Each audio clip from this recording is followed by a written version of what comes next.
इस चीज को जहन में रखते हुए जनाब क्वेश्चन को समझते हैं। On 1 January 2016 Okada Engineering issued a bond to raise 25 million to fund a capital project which will take 3 years to complete। देखो 3 सालों की बात आ गई ना। ये 3rd ईयर के एंड में किसी एसेट का पार्ट बनेगा, या पीपी, आईपी या इन्वेंट्री का, लेकिन उससे पहले पहले क्या है, ये कैपिटल वर्क इन प्रोग्रेस है। आपने भाई 25 मिलियन का जो है वो कर्जा लिया है। अच्छा मुझे एक बात बताओ, कर्जे की जो अमाउंट होती है, जो लोन की अमाउंट होती है, वो ऐड होती है या उसका इंटरेस्ट एक्सपेंस अकाउंट फॉर करते हैं? Interest expense. जो कर्जा लिया वो किस हेडिंग में जाएगा? वो लायबिलिटी है। कौन सी लायबिलिटी? डिपेंड आपने कर्जा कितने साल के लिए लिया। अगर 1 ईयर के लिए लोन लिया तो लोन की इटसेल्फ अमाउंट करंट लायबिलिटी में, और अगर मोर देन 1 ईयर के लिए तो लोन के itself amount non current liability. हर चीज का डबल इफेक्ट लेते हैं ना। अच्छा उसमें कहते हैं amounts not yet needed for the project are invested on a temporary basis during the year to 31 December 2016।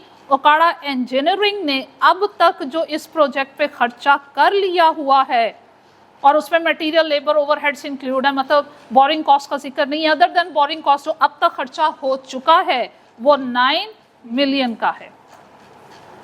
Cost of servicing the bond was 1.25 million।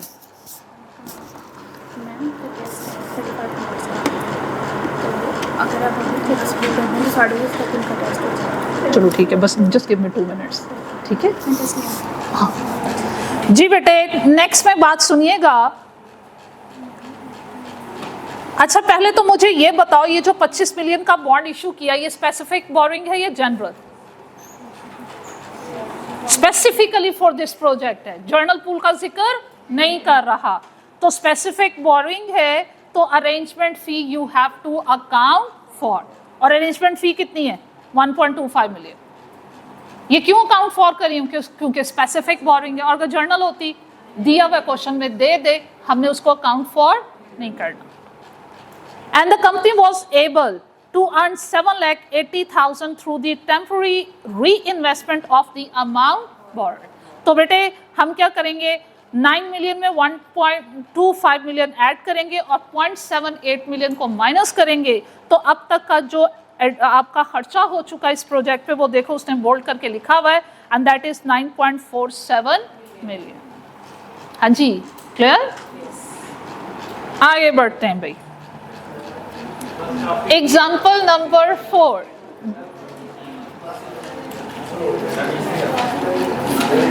चलो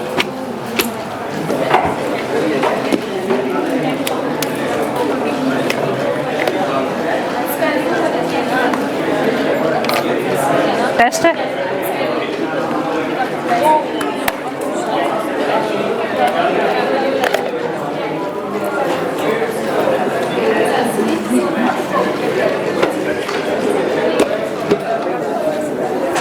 बेटे क्लास से नहीं उठना, आपका टेस्ट है। टेस्ट तो दे दो, इतना सा वो टाइम नहीं मैनेज हो रहा, कोई बात नहीं, कर लो जल्दी से टेस्ट रिवाइज कर लो। हरी अप क्या तो तब तक हो जाना, इतना सा टेस्ट है ये। हम सीएमए की क्लास थोड़ा सा वेट कर लेंगे, कोई बात नहीं। मिस बड़ी जालिम है।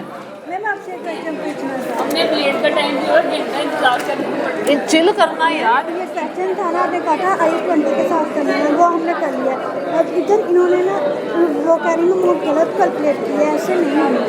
पता क्या, इसके मैंने भी 1-2 क्वेश्चन देखे हैं, उसमें इवन ये जो हम चैप्टर पढ़े इसमें, इधर आए, कम बैक। टेस्ट लेने गई हुई है मैम अक्सा, कम बैक। वो फिर उनसे बात करके जाइएगा कि आप कौन सी क्लास होने वाली। हाँ जी बात करके आइए जी। मैम ये कह रही हूँ अमाउंट गलत कर, हो सकता है कैलकुलेट यहाँ गलत की हो, बोरिंग कॉस्ट में भी 1-2 क्वेश्चन गलत है जी मैम। फिर वो कैसे उसमें ना वो ले रहा है सस्पेंशन के टाइम पीरियड को। बेटा ये बच्ची की बात हो गई है, ठीक मैम इसमें वो माइनस नहीं की, वैसे एक्यूमुलेटेड एक्टिविटी लिखी है। हाँ ये गलत है।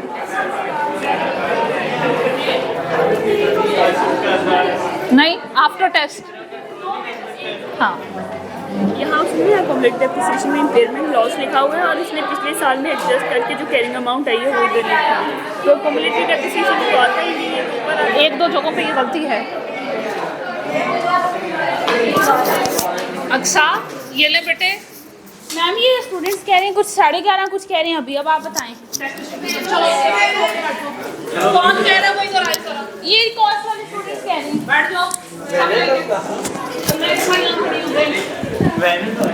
एक एक सीट छोड़ दें, पीछे पीछे हो जाएं। एक सीट छोड़ के बैठे।